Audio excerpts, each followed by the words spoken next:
Some crimes are so heartbreaking or shocking that they earn the label crime of the century. But the stories that made headlines in decades past aren't necessarily remembered today. I'm Amber Hunt, a journalist and author, and in each episode of this show, I'll examine a case that's maybe lesser known today, but was huge when it happened. This is Crimes of the Centuries.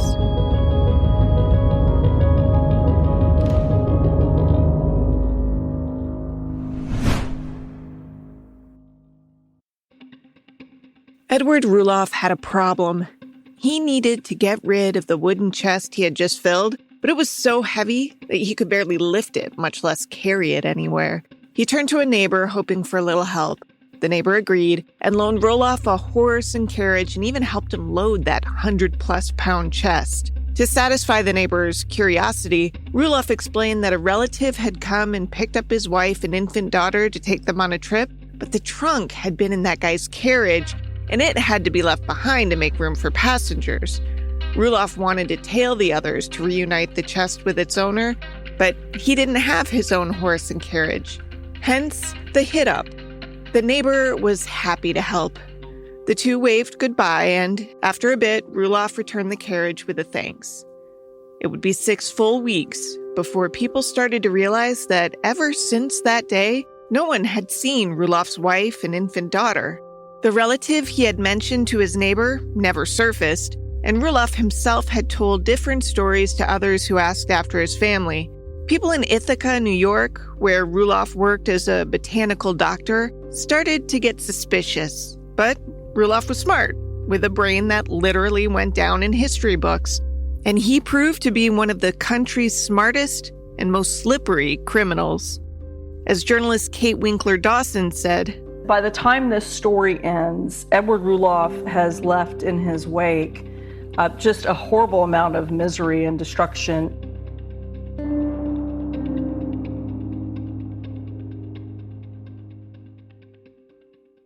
Rulloff's given name was John Edward Howard Rulloffson. He was born in 1819 to a farming family in New Brunswick, Canada. Growing up, he had a father who was a very hard worker. He had little of, in some ways. He thought he was a good provider, but he really connected with his mother, who was named Priscilla, who was incredibly smart and very well-read, and encouraged all 3 of her sons to be well-read. Dawson is a journalism professor at the University of Texas in Austin. I reached out to her because she's given some talks about Edward Rulloff and wrote an article about him for crimereads.com, but it turned out that when I reached her, she was just about to drop a new project. And I have a new podcast called Tenfold More Wicked, and the first season is about a killer from the 1800s named Edward Rulloff. And I've studied Rulloff for probably 5 or 6 years at this point, quite a long time. Rulloff was one of 3 boys growing up in a stable but not well-off family. When Rulloff was 5, things got even sketchier because Rulloff's father died, leaving his mother a widow. Because women were widely thought to be helpless, small-brained creatures back then, Rulloff's uncle took over the family's finances and gave Priscilla something of a stipend. But Priscilla was no dummy. She raised Rulloff and his 2 brothers to be bookworms. By focusing on education, she helped her boys rise above their social status. Their smarts got them admitted to pretty elite schools. She might have been poor, but all 3 of her sons were smarty pants. I think it was the only woman he had really ever respected or loved. He said, essentially, any semblance of intelligence that my brothers and I had were directly related to his mother and no one else. Rulloff loved reading anything he could get his hands on and was particularly enamored with words, like literal words. He thought language was just fascinating. He was so fascinated, in fact, that he became a polyglot, learning to speak at least 6 languages, including French, Greek, Latin, and German. When it came to languages, he was almost entirely self-taught.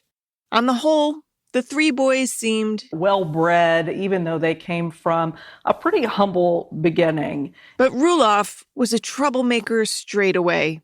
He set fires and stole things. He was smart enough to get out of trouble for some of his antics, but not all of them. By the time he graduated his elite school, he had a pretty impressive rap sheet. This doesn't seem to be from any lapses in moral education from his mother either. His brothers were upstanding citizens, after all, and so was she.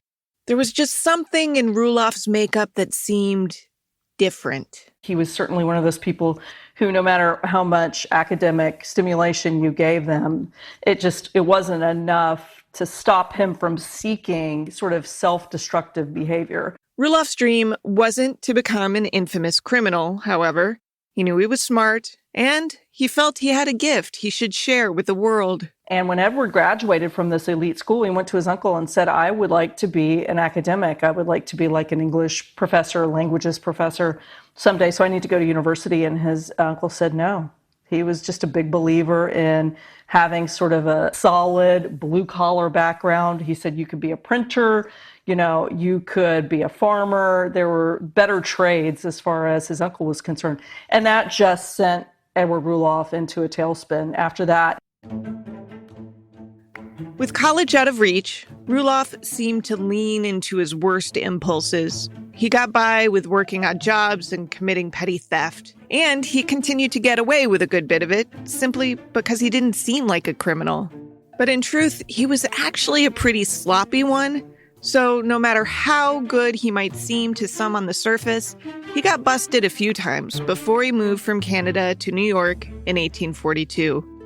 That year, Rulloff met a boatmaster and farmer who regularly hired hungry men looking for work. Rulloff stood out among those men. For starters, he was better educated than most. Also, he gave himself an exotic edge by pretending to be not from Canada, but from Germany. Because he spoke fluent German, he could feign a German accent pretty convincingly. And he was very mysterious, very well-spoken. He spoke many different languages. And in 1842, he shows up in this village and sort of, inserts himself into a very prominent family called the Scutts, who live on a farm called Brookfield Farm, which is in Ithaca. And the Scutt family was very well-known. Rulloff seemed smart and reliable, plus he had a wide chest to boot. So Henry Scutt, the boatmaster, invited him to work on his family's farm. He met Henry's parents, John and Hannah, as well as Henry's siblings. He wasn't embraced entirely as a new family member, but he did impress the crew. He wrote well and seemed learned. He did plenty of hard labor on the farm, but it was soon clear that he was really more of an academic than a farmer. So Henry helped Rulloff open a school. Local students signed up to take classes from him. One of his students was Henry's teenage sister, Harriet. She was apparently very striking with pale skin and hazel eyes. She was both flirtatious and naive, which Rulloff found a compelling combination. Plenty of men had shown interest in her, and Father John would have signed off on a lot of those guys, but not Rulloff. Ironically, John wasn't thrilled with Rulloff's supposed German roots. Even though the Scutts hailed from the Netherlands and, like Rulloff, had risen from humble beginnings, they held Rulloff's social class and immigrant status against him. John wanted his daughter to marry an American. Also, the longer he knew Rulloff, the less stable the guy seemed to be. He had an ego that could be off-putting, plus a jealous streak that worried John. When Harriet returned Rulloff's interest, he became possessive and manipulative. John tried to keep Rulloff away from his daughter, but to no avail. She'd fallen in love. The two were married in December 1843. Getting married immediately calmed Rulloff's jealousy. Just kidding. That's never how it works. This is a very difficult marriage. Actually, unfortunately, from the wedding day, there was a cousin who Harriet was close with, a man named Dr. Henry Bull, who apparently was very good looking and a very successful physician. And Edward claimed that he and Harriet were having an affair. Rulloff tried to get Harriet's older brother, William, to banish Dr. Bull from the family's farm and functions, but William said no way. And if you keep asking, you'll be the one who's banished. This pissed Rulloff off, which is a tough thing to say. He quietly stored away that anger, though it would come out eventually. William's warning, of course, did nothing to quiet Rulloff's jealousy. I mean, this guy was so jealous that when 19th century newspapers reported about him, they mentioned how jealous he was. According to one newspaper story, he repeatedly accused Harriet of, quote, improper intimacy with Dr. Bull, end quote. He supposedly got so enraged that a couple of times he beat her. Harriet and Rulloff, Edward Rulloff, had kind of a contentious marriage always. There was lots of fighting, but he was a good provider, and sometimes he could behave, which is also very typical of somebody with psychopathy. He could control his temper if he wanted to. It can be tough for women to leave these situations now, and it was even tougher back then. And wives weren't so much equals in a marriage as they were property. And Rulloff had been clever. Soon after they married, he moved her 10 miles away to Lansing, New York, a town in Tompkins County. Rulloff had gotten a teaching job there. Moving 10 miles wouldn't be a big deal today, but to a woman in the 1840s, you might as well have moved to the other side of the state. Rulloff didn't have a carriage, so it's not like Harriet could just hop over to her folks' house for an afternoon. She was completely removed from them. So in effect, he was absolutely doing the abusive husband, manipulation, isolating her. He was stew every time she was around her family, and the family hated him. I mean, they really did. Soon, Harriet learned she was pregnant. She had no idea that this would prove to be a deadly turning point. Edward Rulloff might have been a smart man, but he struggled at first to find his footing professionally. It seems teaching kids wasn't fulfilling enough. So he dabbled in law and studied alternative medicine.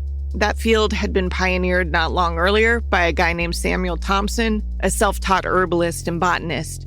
You didn't need a fancy medical degree to practice what Rulloff was doing. From the 19th century onwards, the chemical laboratory began to use plants as a source of medicine, and in 1803, narcotic alkaloids were first isolated from the opium poppy. This is by the mental health herbalist who posted a couple of history of herbal medicine videos online. He explained that Thompson believed all illness resulted from cold, so he used herbs that helped create internal heat, like cayenne. His herbal system of medicine, in many ways, was an earlier form of naturopathy, in which ill health is treated with naturally grown food, sunlight, fresh air, natural remedies. The thinking was that traditional medicine was too harsh. And if you consider that this was an era of calomel and bloodletting, that makes sense. If you're not familiar with those two, they could involve mercury poisoning and leeches, respectively. Botanical physicians eschewed those supposedly state-of-the-art treatments and used herbs and roots instead. Considering that we now know blood loss and deadly poisons are kind of bad for humans, it makes sense that some patients saw more success with the botany approach. You wouldn't go to a botanist to set a broken arm, but diseases like dysentery and cholera were rampant in this era. And really, you had as good a shot at surviving with leech treatment and lobelia. That's a plant that makes you vomit. Just as he'd done when he was a bachelor, Rulloff bounced around jobs after his marriage. In the winter of 1844, he worked as a clerk in Ithaca for a few months. He and Harriet lived in a boarding house. Harriet was very attached to her family, though, and at some point she returned to her father's house. And her parents were probably thrilled to have her back. But the return was short-lived. The wedge between Rulloff and his in-laws continued to grow. One of her brothers walked in, I think Ephraim walked in one time when he was smacking her around, and Ephraim said, "You're either going to stop and you can take her home, or you are going to leave her with us, but you're not going to do this any longer." Which, I mean, frankly, is pretty extraordinary, because in the 1800s, once you married a woman, she was essentially your property, and the families didn't step in. And the Scott brothers just hated him so much that they felt compelled to say, "We will take her off your hands. We have had enough." And Edward promised he was going to be better, which of course he wasn't. Harriet gave birth to a baby daughter on April 12, 1845. She and her family hoped that fatherhood would temper Rulloff in ways that marriage hadn't. The baby was named Priscilla, after Rulloff's mother. Despite not particularly liking Rulloff, the Scott family still more or less respected him, or at least respected his brain. In June 1845, Harriet's older brother William begged him to use his botanical medicine to try to save his dying wife and newborn daughter. The two were sick with some kind of bacterial infection, and they were quickly becoming listless. Rulloff agreed to travel from Lansing to Ithaca to treat his in-laws, but on the ride over, he reportedly made it clear to his mother-in-law Hannah that he really didn't care if William's wife lived or died. Hannah later said, quote, "It was wholly indifferent to him whether she got well. William had misused him about Dr. Bull, and that thing would yet mount to the shedding of blood," end quote. Hannah should have seen this comment as a red flag, but Rulloff was so prone to being melodramatic that she wrote it off as more of that. He might be a jerk, but she had no reason to think he was a killer. When Rulloff failed to heal William's wife and daughter, he didn't seem very upset about it. First, the days-old daughter died after Rulloff's examination. Then the mother. William was, of course, grief-stricken, but he wasn't upset with Rulloff. Even Hannah, who had heard Rulloff's ominous indifference, thought he had done all he could. And after all, it wasn't uncommon in the 19th century for mother and infant to die in childbirth, and the two had been fading long before Rulloff arrived. Asking his brother-in-law to try and save them had been a Hail Mary pass at best. Besides, the family knew that as smart as Rulloff was, Rulloff's heart wasn't really in medicine. In fact, he really didn't have an endgame of becoming either a doctor or a lawyer, even though he fancied himself both by this time. What he really wanted to be was an academic. But what he wanted was to be a professor or to work for, an elite boys' school. So he was offered a prestigious job as a principal at an all-boys academy in Ohio. And this was his dream. And this is what he wanted. He was offered this job as principal a few weeks after the deaths of his wife's relatives. He announced the big news to Harriet and told her they'd be moving to Ohio. And she said, "Absolutely not. I have zero interest in going anywhere with you. And if you're going to go, then I'm not going with you." This sparked a huge fight. And while we'll never know exactly what happened next, it's pretty clear Rulloff killed his wife and daughter that night. This is when, as I described in the opening, he asked his neighbor to borrow a horse and carriage to haul a chest that just so happened to be big enough to haul two bodies. He traveled to Cuyahoga Lake, took the chest on a boat out to the middle, and his wife and daughter were never heard from again. And then he was hungry, so he went to his brother-in-law's house. So he had just killed Will Scott's sister, young sister, and Will Scott's niece, and he had killed Will Scott's wife and child. And he goes to his house, and his sister Jane was there, and a lot of the Scotts were there, and he has breakfast. He was sweaty and red-faced and nervous. The Scotts had no reason to be suspicious at this point, though Rulloff did do something odd. William Scott had given his sister a gold ring as a gift once, and Harriet wore that ring every day. But this day, at breakfast, Rulloff pulled out the gold ring and handed it to William, saying, "You probably want this." William, confused, said, "No, give that back to Harriet." After breakfast, Rulloff returned the horse and carriage to his neighbor, who noted that Rulloff still had the chest, but now it was light enough for him to carry on his own. When Harriet's family started asking about her, Rulloff said she was between the lakes. Which was the term that locals used, and still use to some extent, to talk about going to visit these little towns in between the Great Lakes. Harriet's friends asked after her too, but Rulloff was inconsistent in his replies.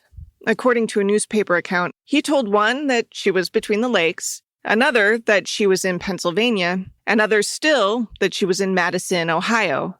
The story read, quote, "Being pressed in the matter, he wrote a letter to her directed to the latter place," end quote. In that letter, he asked her to write her friends to let them know she was okay. But still, there was no word from Harriet. After about 6 weeks of this, two of Harriet's brothers got fed up. They wanted proof. Rulloff said, "Look, you're worrying for nothing. We're moving to Ohio for my new job, and she and the baby are already there settling in." This did not placate the brothers, so Rulloff tried to appease them by leading them to the Ohio town where his wife and daughter supposedly were. He managed to ditch them along the way. But the brothers stayed the course and arrived in town, and then began asking questions. It seemed no one had seen any new woman arrive with a newborn child. The brothers caught up with Rulloff, hiding out on a steamer filled with German immigrants, and they handcuffed him. They were determined to bring him to prison. At some point, Rulloff offered them a deal. Ephraim dragged him back to New York, and they're sitting on the steamer, and Edward says, "I have a deal for you. I'll just jump overboard and kill myself. I don't want to go back and be hanged." And Ephraim says, where is my sister and my niece? And Edward doesn't have a good answer. And so everybody on the ship would prefer to hang him, because at this point, everybody knows who Edward Rulloff is. But Ephraim says, "No, I believe in the law, and we're going to put this guy on trial."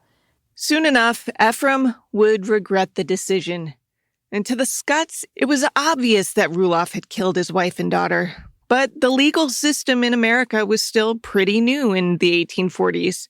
And this is about 4 decades after the country's very first recorded murder trial. There had never been a case without a body. Even today, those cases are tricky as hell. They can be done. I've seen a few convictions myself. But back in 1846, the thinking was, hell, if we don't have a body, how can we prove a crime's even been committed? Because there was no legal precedent set in America, Rulloff pointed to precedent set in Great Britain by 17th century barrister Lord Matthew Hale, which said 400 years earlier what Taylor Swift just wrote a song about: no body, no crime. The Scotts tried to shore up the case by searching for the remains of Harriet and Priscilla.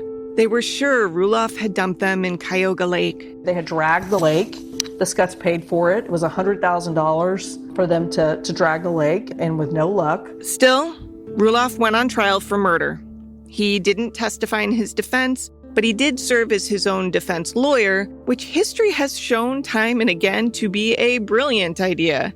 There's a centuries-old adage, the man who represents himself has a fool for a client.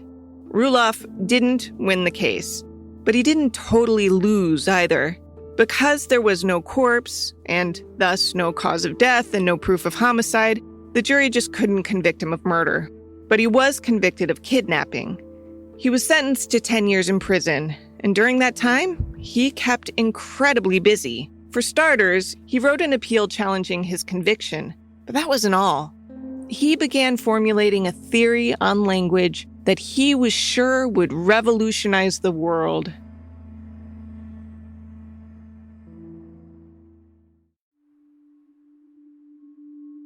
The Scott family surely wanted Edward Rulloff, a man they were absolutely certain was a killer, to rot in prison. But for all his faults, Rulloff was not a lazy guy. Auburn State Prison was not a good prison at the time. It was very draconian. But he was incredibly productive. He made a lot of money because he became a proficient carpet designer, and he was able to save tons of money. He bought books and papers. He read, and this is where he came up with this theory of language that was really kind of pivotal in his life. And it's what drove him, and it was his obsession. And it's kind of the way he became who he was. As Rulloff made money and wrote theories in prison, the Scotts stewed on the outside. They were furious with the sentence he'd gotten, and they had public opinion on their side. Rulloff had been newspaper fodder, and most readers straight up hated the guy.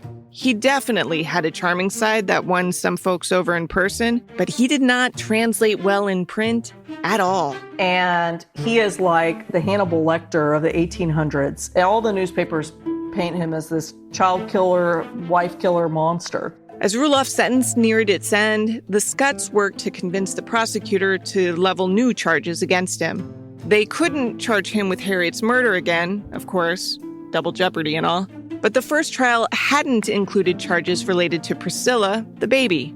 So the family was working to convince the prosecutor to charge Rulloff with murder in that case instead. Meanwhile, this suspected killer and convicted kidnapper was an oddity in prison. Officials were used to criminals. They'd even seen a few murderers. But they'd never seen anyone like Rulloff. He could switch personalities on a dime. I believe Edward Rulloff had psychopathy. I believe he had antisocial personality disorder, which a lot of people like to throw around as psychopath, but that's really what it is antisocial personality disorder. Despite Rulloff's unpredictable personality and obvious penchant for violent crime, officials decided it would be a waste for them not to tap Rulloff's smarts. I mean, after all, it's around this time in American history that a real emphasis was starting to be put on education. So the adults in town entrusted him to tutor their children. Not only did local law enforcement sign off on this, but they even took part. One of Rulloff's pupils was a young man named Al Jarvis, who was the undersheriff's son. Ephraim Scott heard about this and went to the undersheriff and said, "You are nuts. Don't let this kid be around him. He is evil." And the undersheriff didn't listen. Rulloff seduced Jarvis intellectually, and he also seduced Jarvis's mother, the undersheriff's wife, physically. They were both so smitten with him that they broke him out of prison. From this point, it became his life's mission to get his theory about the origin of human language out into the world. That theory eventually took the form of a book called Method in the Formation of Language. He believed there was a pattern to human language. And in that way, this was $1 million idea in the 1800s in linguistic circles. And because of this pattern, you could teach a Frenchman Italian almost instantly. Now, there is no pattern in that way. It's not real, but it was enough of a hoax to convince people and for Edward to convince himself. Rulloff was using a pseudonym, what with being a fugitive and all, and took on a new fictional persona named James Nelson. He schemed his way into teaching languages at a university in Pennsylvania. He tried to take the scheme further by finagling a full-time faculty position, but the college president said no to that because there were no openings. But he said, hey, there is a spot at a university in North Carolina. So he got a formal offer, even though he is this killer on the run. And he starts to head to North Carolina when he receives a letter from Al Jarvis, the teenager who he had convinced to let him go free. And Al Jarvis, who was this sweet 16-year-old when he met Edward Rulloff, says, "We are now destitute. My dad kicked me out and kicked my mother out for having an affair with you. And if you don't help us financially, I will slit your throat." Which seems out of character, but I mean, once you've made a turn, you've made a turn, and Edward really influenced him. Probably sensing that his new identity wasn't as foolproof as he had hoped, Rulloff bailed on the North Carolina job and robbed a jewelry store instead. He got caught, but managed to talk his way out of it and walked. Then he landed in New York City, where he got a job as a burglar. Jarvis, the undersheriff's son who had helped him escape years earlier, became his partner. Apparently, turning the teen into a full-blown criminal was how he planned to help out the kid and his mom financially.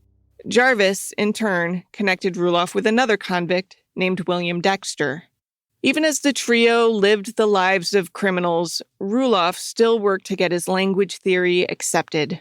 He was certain his findings were absolutely genius, and he would revolutionize the field of philology, that's the study of the history of language. Using yet another alias, this one a supposed Oxford professor, he wrote the fledgling American Philological Association and announced that he'd be offering his book for sale for the bargain basement price of $500,000. That's about $9.5 million today. For some reason, nobody bid. About this time, Jarvis, Dexter, and Rulloff decided to rob a dry goods store. On August 18th, 1870, they broke into a place called Halbert Brothers. This is from a public television show. Unaware that two store clerks were sleeping in a room above the store, they began to rob the establishment. Interrupted by the workers, Rulloff shot and killed one clerk and brutally stabbed the other. In reality, it was a little more dramatic than this. When the clerks woke up, they managed to catch one of the burglars. It's not clear which one they caught, but the other two heard that guy's cries for help and ran back. Frederick Merrick, one of the two clerks, fired his gun but missed. The burglars returned fire and didn't miss. Merrick was shot in the head and died instantly. The burglars ran and apparently jumped in Chenango River, aiming to swim across to safety. Turned out, they weren't all equals when it came to swimming, and the bodies of 2 of the burglars were found, waterlogged, floating in the river the next day. It was Dexter and Jarvis, the latter being the once nice sheriff's son who had made the deadly mistake of befriending Rulloff in jail. Whatever charisma had drawn Jarvis to Rulloff ultimately cost the kids' parents their marriage, and Jarvis, his life.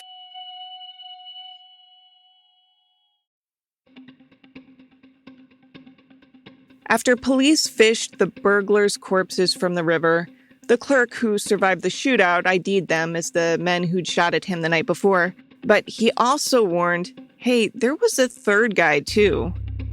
At the scene, police had found a crucial clue. Somehow during the scuffle at the dry goods store, Rulloff lost his shoes, and it just so happened that his left foot was deformed in a way that his shoe was modified to accommodate. So when a shoeless Rulloff was spotted wandering around town, and when he had no good answer for what he was up to, he was arrested. If the shoe fits, you can't acquit.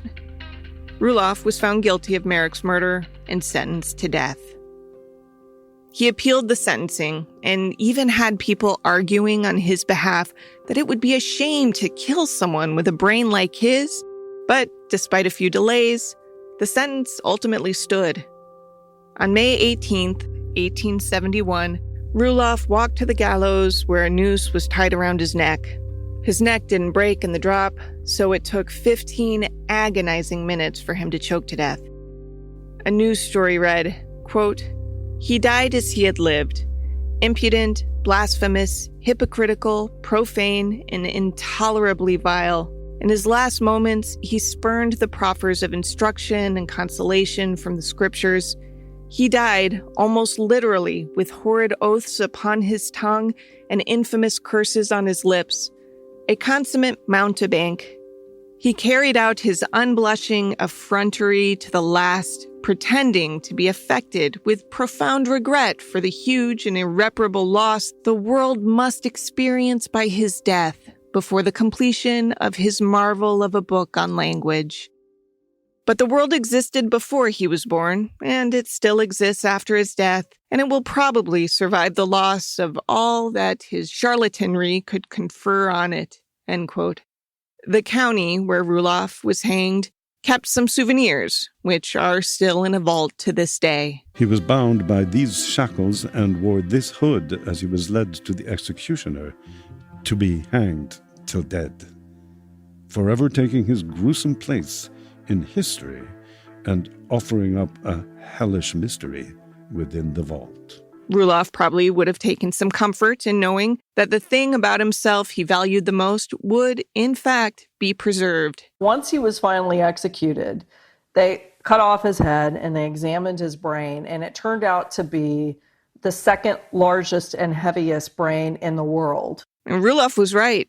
His brain was important, though not quite in the way he thought it was. There was the belief among white elite neurologists that the men who had, the most intelligence, the most morals particularly, would have the biggest brains. So when they crack open this degenerate's skull and see how big his brain is, it doesn't look like there's a major abnormality, like there's no tumor, there's nothing that points to why he would have done all of this. Then it defied all logic to them. And it was very, very controversial at the time. These findings were made by a doctor named Bert Greenwilder, who actually bought Rulloff's brain to study it. Edward Rulloff was the very first brain purchased in the first brain collection in America, which was the beginning of neuroscience in America. Wilder was an anatomist who collected brains. By comparing the brains of different people, he learned some important truths, like that white men do not have bigger brains than women and people of color. He had the literal brains to prove it. He took Rulloff's brain, the brain of a mixed-race woman, the brain of an elite white philosopher, and the brain of someone diagnosed with mental illness. Wilder showed that structurally, they were all pretty much identical. And he spoke at the inaugural meeting of the NAACP.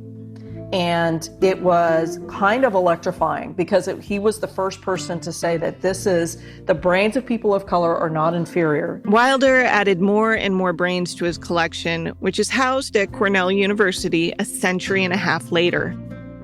Wilder Brain Collection. It's been at Cornell for over a century. It was started by Bert Green Wilder, whose brain is at the center of this collection right here. A lot of, especially elites, were starting to form circles where they pledge to donate their brains once they die. I guess there's a sense that if you keep your brain preserved, then in some sense you're living on. Rulloff has a special place in the collection. So among the academics, there's one serial killer, Edward Rulloff. He supposedly has the biggest brain in this collection.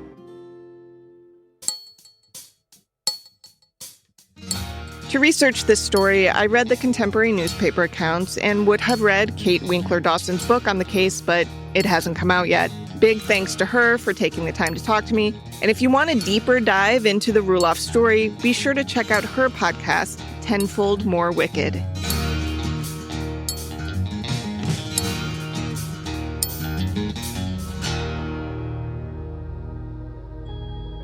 Crimes of the Centuries is a production of the Obsessed Network. To learn more about its shows, go to obsessednetwork.com. This case was researched by me, Amber Hunt, and produced by Garrett Tiedemann. Original music is by Bruce Hunt and Andrew Higley. Other music comes from Blue Dot Sessions. If you like us, help us out by rating and reviewing us on Apple Podcasts. For more information or to recommend a case, go to centuriespod.com. On Instagram and Twitter, we're at CenturiesPod. And check out the Crimes of the Centuries podcast Facebook page.